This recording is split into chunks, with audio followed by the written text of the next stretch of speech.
L'abstention est la grande gagnante du second tour. 58,4%, c'est près de 3 électeurs sur 5 qui ne se sont pas déplacés. Gauche, droite, centre, au final, rien ne change.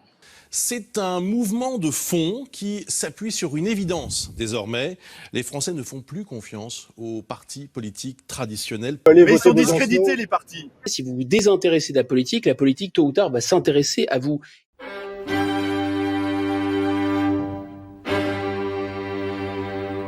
Les gouvernements passent et les problèmes demeurent. Les pouvoirs échappent à nos institutions, l'abstention ne cesse d'augmenter à chaque élection, et la culture du clash et de l'annulation polarise l'opinion sur les réseaux sociaux.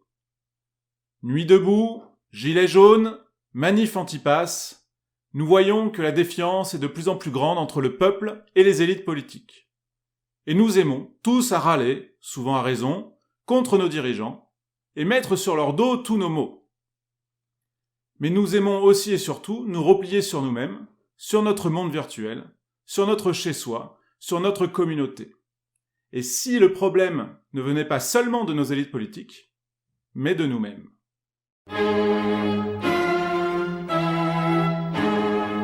Alors en préalable, il nous faut définir ce que doit être un citoyen, nous en faire une idée pour voir si nous n'en sommes pas trop éloignés. D'abord, le citoyen se doit d'être dominé par la raison.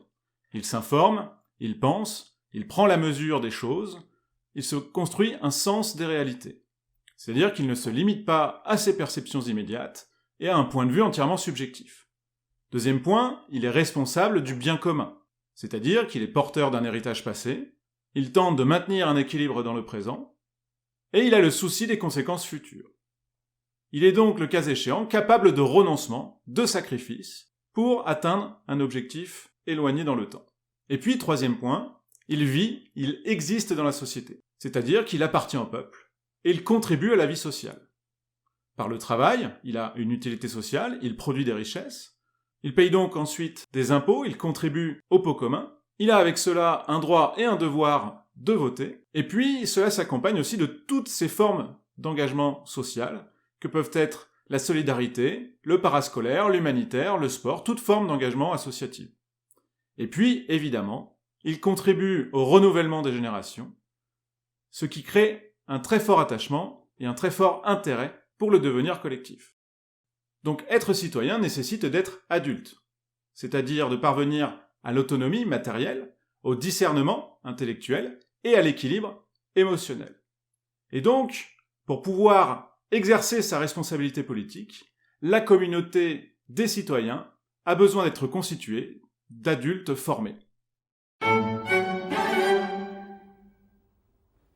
Par opposition, un non-citoyen, c'est donc un enfant ou un adolescent, c'est-à-dire une personne qui n'est pas encore ou pas pleinement formée, qui n'est pas encore mature, ou alors une personne qui est étrangère à la collectivité, qui n'est pas encore assimilée, pas encore pleinement intégrée, ou qui est simplement de passage. Et puis cela aussi peut être une personne qui est exclue de la communauté des citoyens, parce que privée de ses droits civiques par une décision de justice.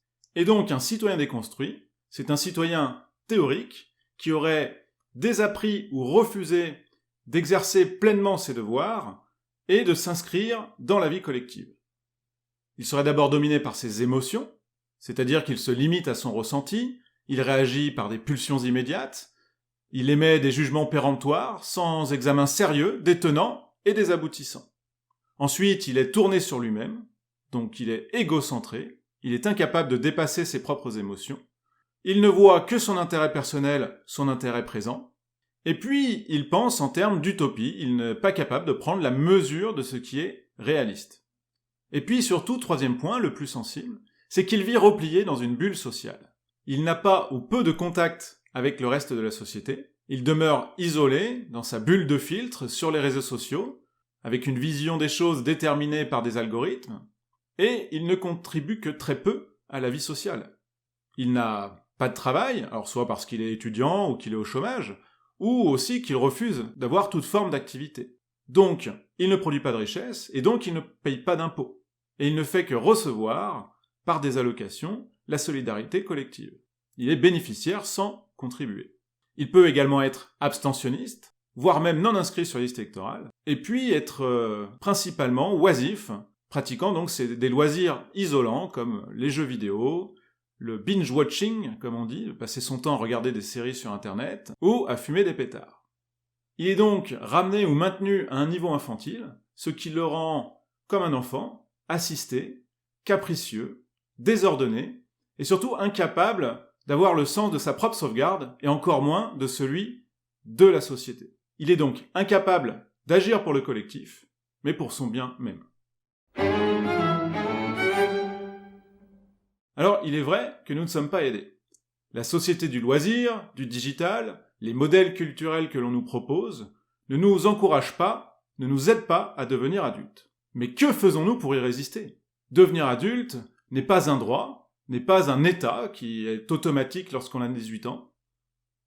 C'est quelque chose qui se construit, qui s'obtient par un effort. Alors, Prends-toi en main, c'est ton destin. C'est ton destin. Prends-toi en main. C'est ton destin. car dans une société qui se déconstruit, personne ne le fera à notre place.